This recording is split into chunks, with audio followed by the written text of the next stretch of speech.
नमस्कार, स्वागत है आप सभी का डीडी न्यूज के इस खास बुलेटिन एक्सप्रेस 100 में, जहां हम आपके लिए लेकर आते हैं राजनीति, मनोरंजन, देश दुनिया, खेल और व्यापार जगत की सभी बड़ी खबरों को एक्सप्रेस यानी फटाफट अंदाज में। मैं हूं कृतिका। तो चलिए शुरुआत करते हैं एक्सप्रेस 100 की और देखते हैं खबरें तेज रफ्तार से। नाइजीरिया की यात्रा के बाद प्रधानमंत्री नरेंद्र मोदी ब्राजील पहुंच गए हैं। 2 दिन के ब्राजील दौरे पर PM Modi Rio de Janeiro में होने वाले G20 शिखर सम्मेलन में शामिल होंगे। प्रधानमंत्री मोदी रियो डी जेनेरियो में होने वाले G20 शिखर सम्मेलन में शामिल होंगे। सम्मेलन के दौरान प्रधानमंत्री मोदी विभिन्न वैश्विक मुद्दों के बारे में भारत का दृष्टिकोण रखेंगे। प्रधानमंत्री नरेंद्र मोदी का रियो डी जेनेरियो में होटल पहुंचने पर भव्य स्वागत किया गया। होटल के बाहर मौजूद भारतीय समुदाय के लोगों ने मोदी मोदी के नारे लगाए। दरअसल G20 20 देशों का एक समूह है। 1999 में जब एशिया में आर्थिक संकट आया था, तब तमाम देशों ने मिलकर एक फोरम बनाने पर विचार किया, जहां पर ग्लोबल इकोनॉमिक और फाइनेंशियल मुद्दों पर चर्चा की जा सके। G20 की पहली बैठक साल 2008 में अमेरिका के वॉशिंगटन में हुई थी। अब तक इसकी कुल 18 बैठकें हो चुकी हैं। ब्राजील में इसकी 19वीं बैठक की मेजबानी करने जा रहा है। G20 ग्रुप में 19 देश शामिल हैं। इसके साथ ही इस ग्रुप का 20वां सदस्य यूरोपियन यूनियन है। वहीं अब पीएम मोदी के पहल पर अफ्रीकन यूनियन को भी G20 में स्थायी सदस्य के रूप में शामिल कर लिया गया। इस बार G20 की थीम एक न्यायपूर्ण दुनिया और एक टिकाऊ ग्रह का निर्माण है। तो वहीं ब्राजील ने इस सम्मेलन के लिए 3 सूत्रीय एजेंडा घोषित किया है।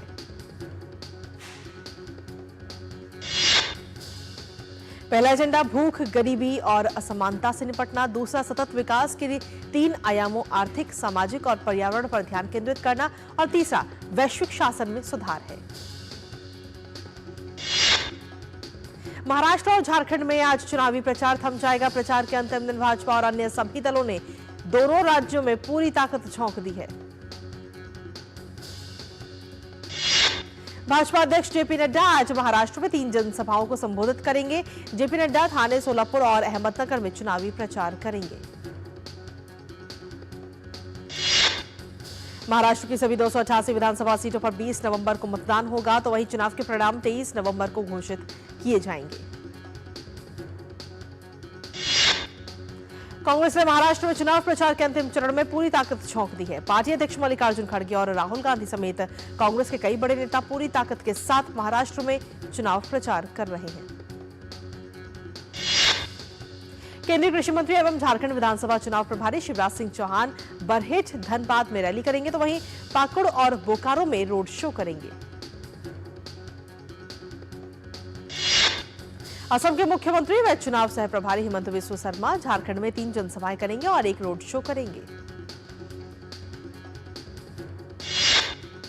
उत्तर प्रदेश के मुख्यमंत्री योगी आदित्यनाथ राजमहल, जामताड़ा और देवघर में चुनावी प्रचार करेंगे। झारखंड के पूर्व मुख्यमंत्री बाबूलाल मरांडी झारखंड के बोरियो में जनसभा को संबोधित करेंगे। झारखंड मुक्ति मोर्चा के वरिष्ठ नेता और मुख्यमंत्री हेमंत सोरेन भी पार्टी के पक्ष में वोट मांगने के लिए जनसभाएं कर रहे हैं। झारखंड में दूसरे चरण में 38 विधानसभा सीटों के लिए 20 नवंबर को वोट डाले जाएंगे। इन सीटों के लिए आज शाम चुनाव प्रचार समाप्त हो जाएगा। राज्य में स्वतंत्र, निष्पक्ष और शांतिपूर्ण चुनाव कराने के लिए चुनाव आयोग की तरफ से सभी तैयारियां पूरी की जा चुकी हैं। महाराष्ट्र की नांदेड़ संसदीय सीट पर होने वाले उपचुनाव और 4 राज्यों की 15 विधानसभा सीटों पर होने वाले उपचुनाव के लिए आज शाम प्रचार थम जाएगा। और एक्सप्रेस 100 में खबरों का सिलसिला लगातार जारी। वक्त एक छोटे से ब्रेक का, बने रहिए हमारे साथ।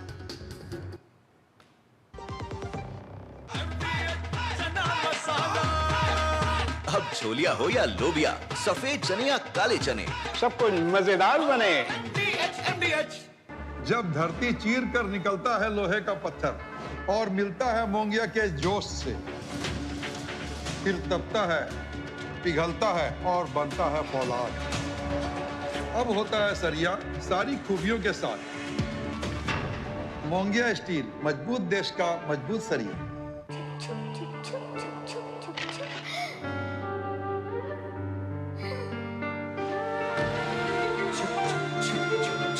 आ जाओ। Yes papa.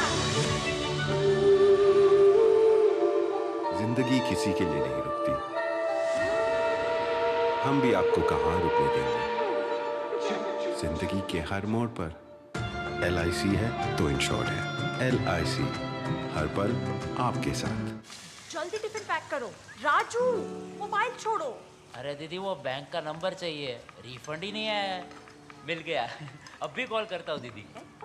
बिना नंबर जांचे अक्सर जालसाज बैंक की नकली वेबसाइट और फर्जी नंबर से पैसों की धोखाधड़ी करते हैं। तो फिर सही नंबर? बैंक की ऑफिशियल वेबसाइट या तो कार्ड पर। आपने तो बचा लिया दीदी। काम से नहीं। RBI कहता है, सही वित्तीय बर्ताव करे आपका बचाव। और चलिए इसी के साथ वापस रुक करेंगे एक्सप्रेस 100 का।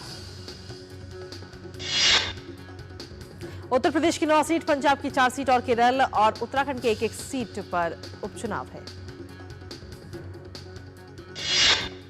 राजधानी दिल्ली में हवा की गुणवत्ता लगातार खराब होती जा रही है। आज सुबह दिल्ली के द्वारका में AQI 500 पहुंचा। दिल्ली में धुंध की स्थिति के कारण लो विजिबिलिटी के मद्देनजर दिल्ली एयरपोर्ट ने यात्रियों के लिए एडवाइजरी जारी की है। एडवाइजरी में यात्रियों से उड़ान के बारे में नवीनतम जानकारी के लिए संबंधित एयरलाइन से संपर्क करने का अनुरोध किया है। दिल्ली में बढ़ते प्रदूषण पर लगाम लगाने के उपायों को लागू करने की मांग वाली याचिका पर सुप्रीम कोर्ट आज सुनवाई करेगा। यह मामला दिल्ली NCR में प्रदूषण प्रबंधन से जुड़ा है। दिल्ली NCR में बढ़ते प्रदूषण के कारण ग्रेडेड रिस्पांस एक्शन प्लान यानी GRAP का चौथा फेज लागू हो गया है। इसके तहत राजधानी में कई तरह के प्रतिबंध लागू हैं। ग्रैब फॉर प्रतिबंध के अंतर्गत दिल्ली में ट्रकों के प्रवेश पर प्रतिबंध रहेगा। हालांकि आवश्यक सेवाओं में लगे ट्रकों को छूट रहेगी। रजिस्टर्ड डीजल 4 और उससे कम क्षमता वाले डीजल से चलने वाले MGV वाहन और भारी माल वाहन के चलने पर सख्त प्रतिबंध रहेगा। दिल्ली में 10वीं और 12वीं कक्षा को छोड़कर बाकी सभी क्लास ऑनलाइन रहेंगी। राजधानी में बढ़ते प्रदूषण के मद्देनजर यह फैसला लिया गया।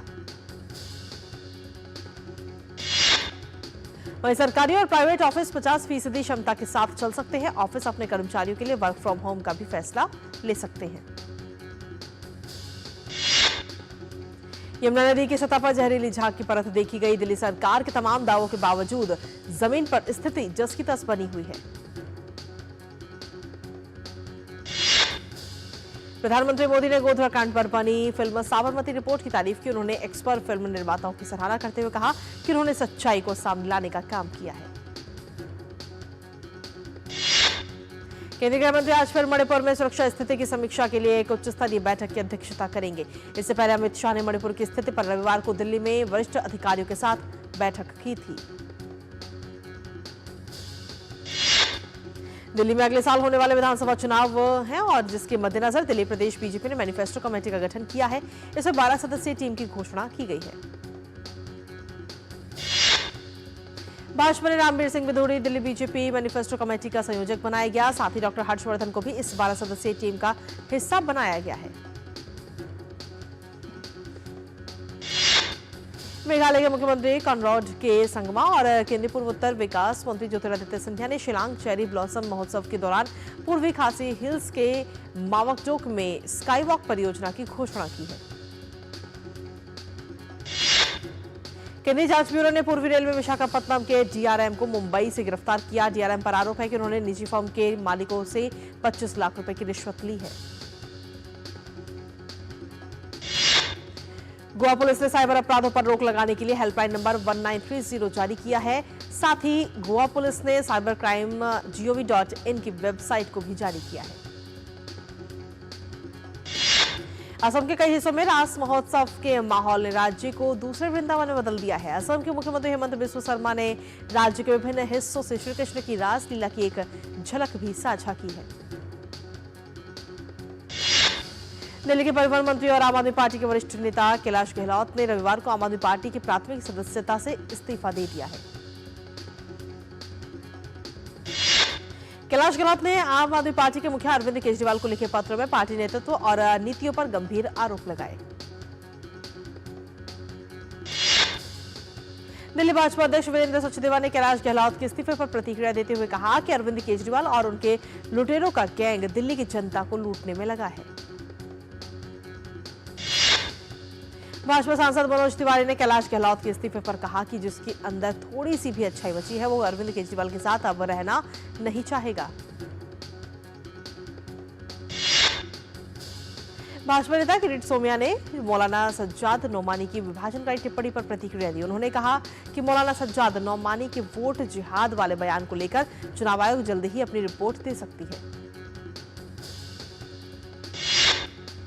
किरीट सोमैया ने शरद पवार पर ऑल इंडिया उलेमा बोर्ड और मराठी मुस्लिम सेवा संघ को समर्थन देने का आरोप लगाते हुए कहा कि शरद पवार ने वोट जिहाद जैसी बातें फैला रहे हैं।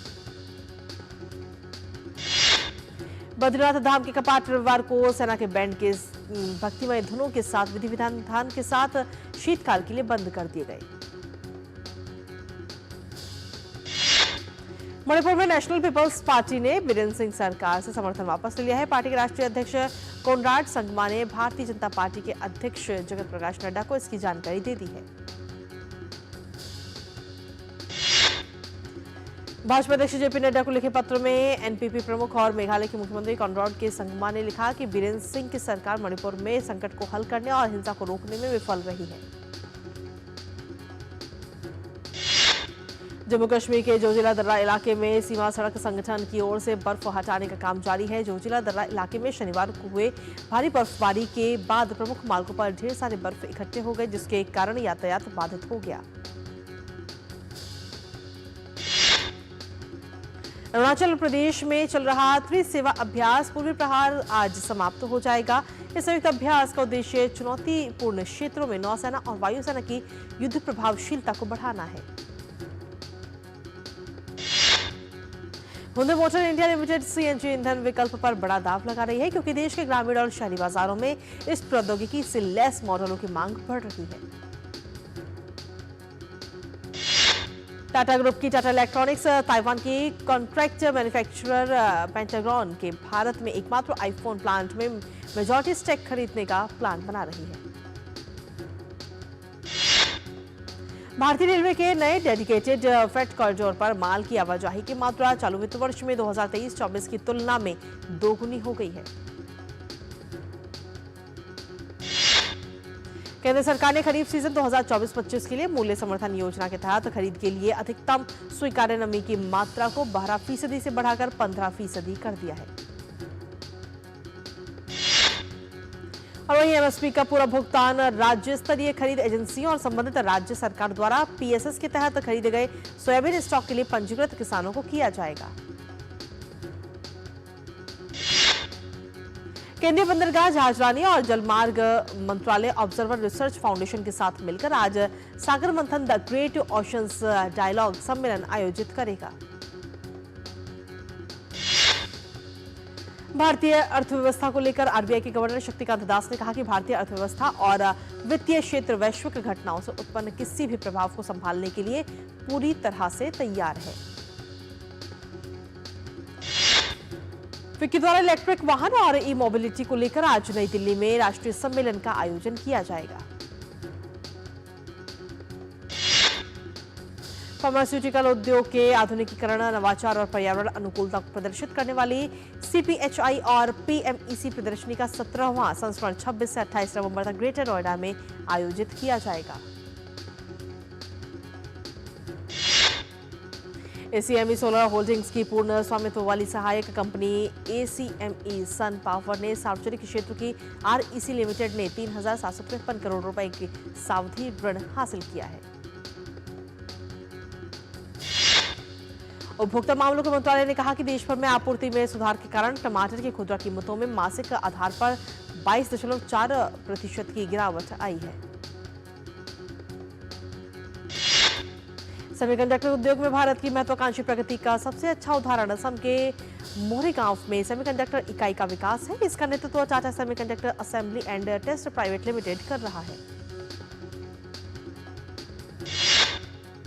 ऑटोमोटिव, इलेक्ट्रिक वाहन, दूरसंचार और उपभोक्ता इलेक्ट्रॉनिक्स जैसे आवश्यक क्षेत्रों की जरूरतों को पूरा करने के लिए डिजाइन की गई इस इकाई के 2025 के मध्य तक पूरा होने का अनुमान है। उच्च क्षमता वाले उत्पादन साइट के रूप में इकाई का दैनिक उत्पादन घरेलू और अंतर्राष्ट्रीय दोनों बाजारों को आपूर्ति करेगा। इससे भारत वैश्विक सेमीकंडक्टर आपूर्ति श्रृंखला में एक प्रतिस्पर्धी शक्ति के रूप में स्थापित होगा। आयकर विभाग के करदाताओं को आगाह किया गया कि विदेश में रखी गई संपत्ति या विदेश में अर्जित आय का खुलासा आईटीआर में न करने पर 10 लाख रुपए का जुर्माना लग सकता है। विभाग ने हाल ही में जागरूकता अभियान शुरू किया है। स्विट्जरलैंड के दावोस में अगले वर्ष जनवरी में होने वाले वर्ल्ड इकोनॉमिक फोरम में 100 से ज्यादा सदस्यों वाला भारतीय प्रतिनिधिमंडल हिस्सा लेगा।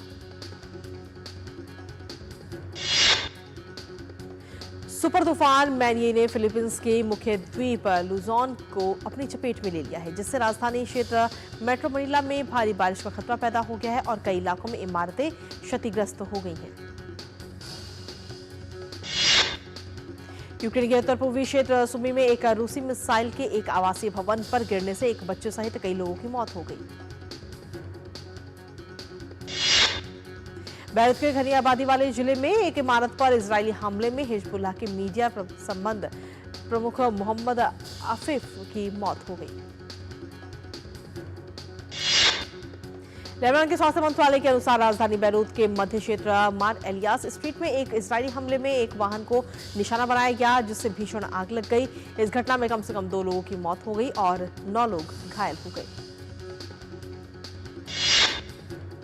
अमेरिकी राष्ट्रपति जो बाइडेन ने 19 जनवरी 2024 को पूरा होने वाले कार्यकाल से पहले 2025 को पूरे होने वाले कार्यकाल से पहले यूक्रेन को रूस पर हमले के लिए मिसाइलों के इस्तेमाल की अनुमति दे दी है।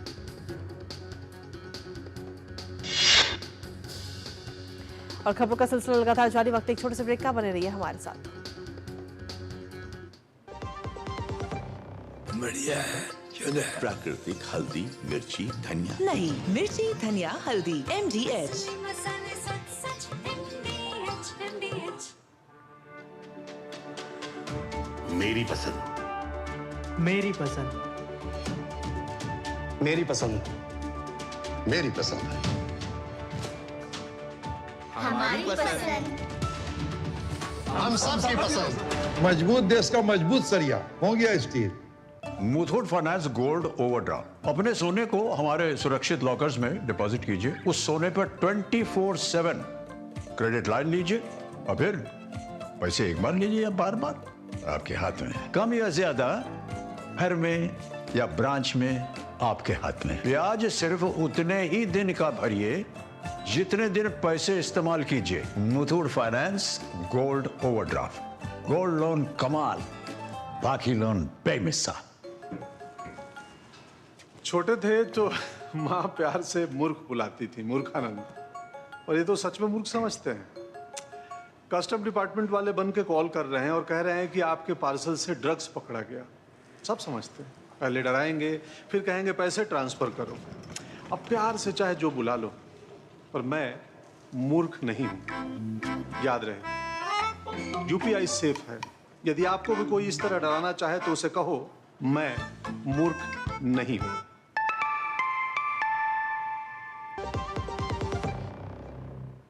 और ब्रेक के बाद एक बार फिर से स्वागत आप सभी का वापस रुख एक्सप्रेस 100 का। सूत्रों की तरफ से दावा किया गया कि बाइडेन का यह फैसला अमेरिका की नीति में बड़ा बदलाव है। अमेरिका के निर्वाचित राष्ट्रपति डोनाल्ड ट्रंप ने चुनाव जीतने के बाद इस बात को दोहराया है कि वो जल्द से जल्द युद्ध समाप्त करने के हर संभव उपाय करेंगे। रूस ने बीते 3 महीनों में यूक्रेन पर कल अपने सबसे बड़े हवाई हमले को अंजाम दिया। इस दौरान रूसी सेना ने 120 मिसाइलें और 90 ड्रोन दागे, जिसमें कम से कम 7 लोग मारे गए और बिजली प्रणाली को भी गंभीर क्षति हुई। इन हमलों के कारण यूक्रेन के कई क्षेत्रों में आपातकालीन बिजली कटौती हुई। यूक्रेन को अपने अन्य ऊर्जा संयंत्रों पर भी रूसी हमले से गंभीर क्षति का डर है, क्योंकि सर्दियों के शुरू होते ही लंबे समय तक ये यूक्रेन में ब्लैकआउट का कारण बनेगी। श्रीलंका में आज राष्ट्रपति सचिवालय में नवनिर्वाचित सरकार के मंत्रिमंडल का शपथ ग्रहण समारोह राष्ट्रपति अनुराग कुमार दिसानायके की उपस्थिति में आयोजित किया जाएगा। रिपोर्ट्स के मुताबिक डॉक्टर हरे ने अमर सूर्या को दोबारा प्रधानमंत्री नियुक्त किया जाना तय है, जबकि विजिथा हेराथ विदेश मंत्री के रूप में अपनी भूमिका जारी रखेंगे। महिलाओं की एशियन चैंपियंस ट्रॉफी हॉकी प्रतियोगिता का सेमीफाइनल लाइनअप तैयार हो गया है। मंगलवार को होने वाले सेमीफाइनल मुकाबलों में मेजबान भारत का सामना जापान से होगा, तो वहीं चीन और मलेशिया आमने सामने होंगे। भारतीय हॉकी टीम ने महिला एशियाई चैंपियंस ट्रॉफी में अपनी जीत के सिलसिले को जारी रखते हुए आखिरी पूल मैच में जापान को 3-0 से हराया। ओडिशा ने पुरुषों की 14वीं हॉकी इंडिया सीनियर राष्ट्रीय चैंपियनशिप पर कब्जा जमा लिया है। फाइनल मैच में ओडिशा ने हरियाणा को हराकर चैंपियनशिप अपने नाम की है।